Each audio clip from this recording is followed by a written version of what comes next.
kulanti wanaagsan daawadayaal meel kastoo aad dunida ka joogtaan kusoo dhawaada barnaamijka raadraaca isboortiga oo xiliyadan oo kale maalin walba aad uga barateen in aad ka daawataan janalka Wamo Media.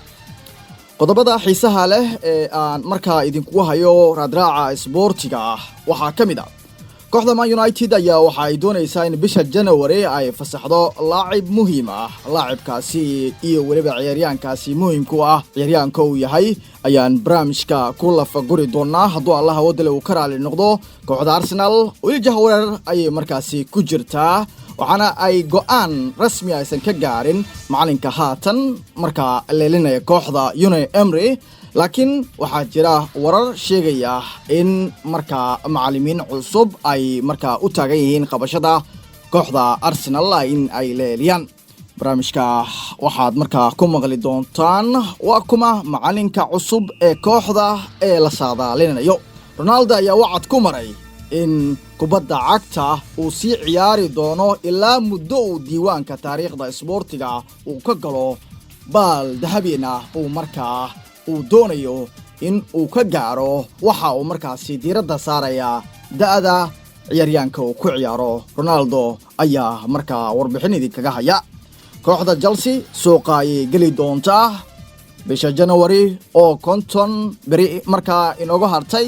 waxaa suurtagal ah in ay kooxda keenaan 3 xidig oo markaa macalinka haatan kooxda ayaa Frank Lampard waa calaamadaystay. warbixino markaa ku saabsan Ingiriiska markii la dhaho waxaan filayaa waxaad leedihiin waxaa hogaaminaya Aguero ama Salah ama Tony Abraham, laakiinse waa kee xidiga ugu goolasha badan tartamada oo dhan. barnaamijka raadraaca isboortiga ayaad ku daawan doontaan hadduu Allah wadale uu qadro. anigoo Maxamed Ibrahim Karama ayaa barnaamijka idiin tabinaya. haddii aad markaa ku cusub tahay janalkan si aad u hesho macluumaad isboorti oo xaqiiqda ku salaysan, subscribe saar, like-na markaa saar, afkaartaada ama comment ka soo bixi waxyaabaha aanu markaasi ka hadlayno diiradda saaraya.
waxaa isku soo noqod wanaagsan saaxiibada qaaliga ah. marka aan ku bilowno kooxda Man United ayaa doonaysa in bisha January ay fasaxdo mid ka mid ah laacibaheeda iyagu markaa ay isleedahay waa ay ka maarantay.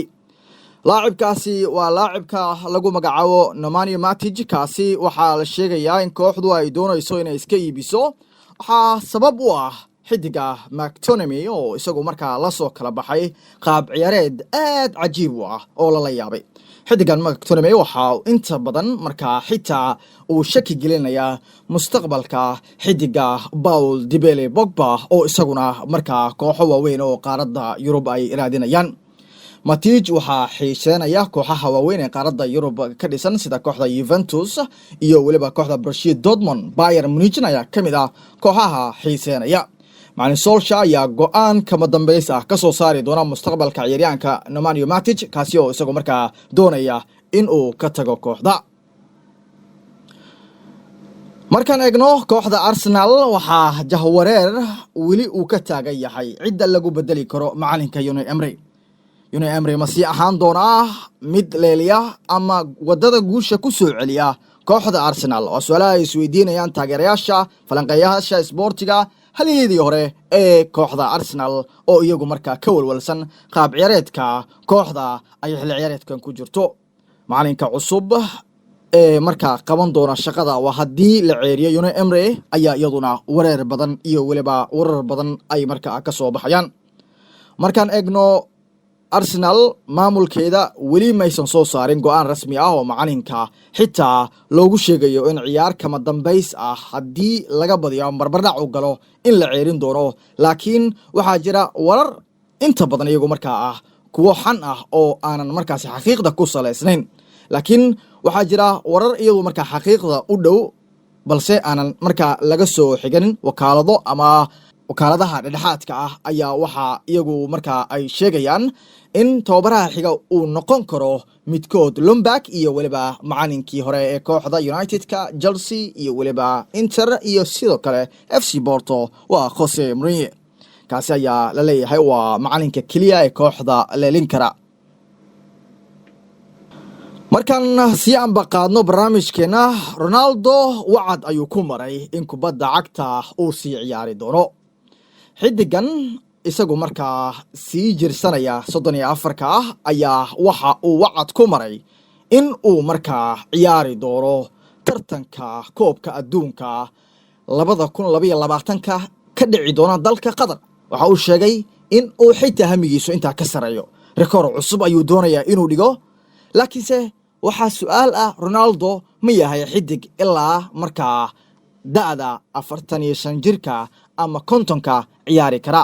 Zlatan Ibrahimovic iyo weliba haatan ciyaaryahanno iyagu markaa qawaare ah oo duq ah ayaa ciyaaraya, laakiinse Ronaldo waxaa warbixin ay soo saartay El Cube waxa ay sheegaysay ama ay ku sheegtay in Ronaldo marka la eego qaab ciyaareedkiisa iyo weliba almiidada in uu yahay ciyaaryahan awood sareeya isla markaana da'da 20aad energy ay leeyihiin markaa leh. waa sida ay sheegtay majalada. waxaa sidoo kale aad markaa ugu andacooday ama aad u dhaleeceeyay xidigaha ay markaa iskala ciyaaraan Juventus uu ka mid yahay Dybala oo sheegay xidigan in uu aroortii ama xilli horeba uu garoonka soo galo oo almiitada kaga soo hormaro. waxa uu sheegay in ugu dambeyn uu yahay xidiga kama dambaysta ee markaa ka tagaya garoonka. xitaa ku muujinaysa Ronaldo hamigiisu uu yahay hami meel sare ah oo markaa waxa uu markaa dhigi doonaa rikoor cusub oo taariikhda gala.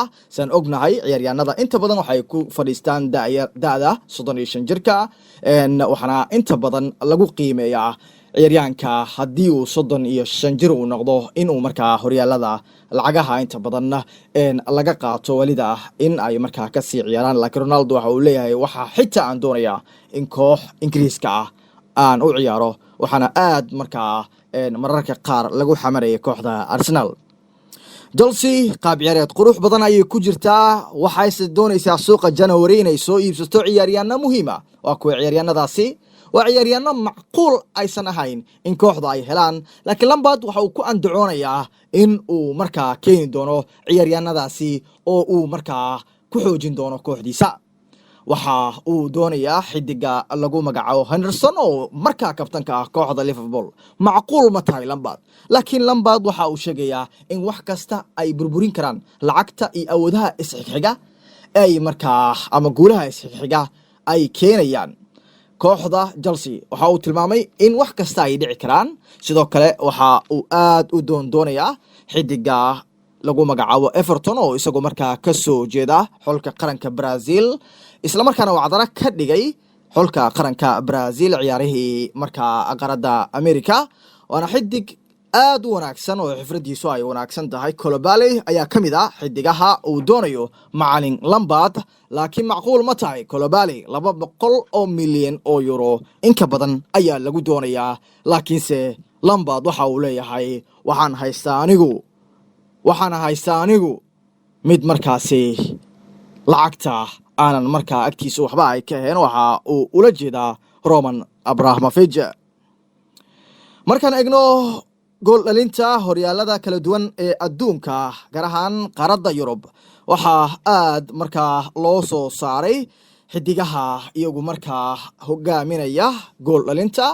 Messi ayaa ka mid ah xidigahaasi, Roberto Lewandowski ayaa ka mid ah, Mbappe ayaa ka mid ah laakiinse horyaalka Ingiriiska waxaa ka soo baxay Jamie Vardy 23 gool ayuu u saxiixay tartamada oo dhan kooxda Leicester City waa xidig runtii aad Leicester City qaab ciyaareed fiican in ay ku soo markaa kulamada qaar ay noqdaan mid aad loo jeclaysto ayuu ka mid yahay xidigaha aadka ugu caawiyey sidoo kale waxaa Leicester City ka muuqata inay kor u soo kacayso macquulna ay tahay in horyaalka meel wanaagsan ay ka galaan awoodooda waa ay sareysaa Jamie Vardy ayaa markaa isagu kooxda ama caalamka tusay in kooxdu ay tahay koox adag saaxiibada qaaliga ah meel kastoo aad dunida ka joogtaan barnaamijka waa barnaamijka raadraaca isboortiga waxaan halkaasi ku soo afmeerayaa barnaamijka raadraaca isboortiga waxaa idila socodsiinayay anigoo ah Maxamed Ibrahim Karama daawadayaashana qaaliga ah meel kastoo aad dunida ka joogtaan xilli kasta iyo goor kasta waxaan diyaarin lahay in aan idiin soo gudbino macluumaadka isboortiga ee xaqiiqda markaa saaxiibka la ah fadlan channelka hadaad ku cusub tahay subscribe saar like iyo weliba share oo adiga oo markaa la sii wadaagaya asxaabta isboortiga alaaba xiiseysa si markaasi afkaar iyo weliba oraah ay halkaasi ugu soo baxdo waxaana idinkaga tegayaa sidaa iyo ammaano allah wassalaamu calaykum ورحمة الله تعالى وبركاته.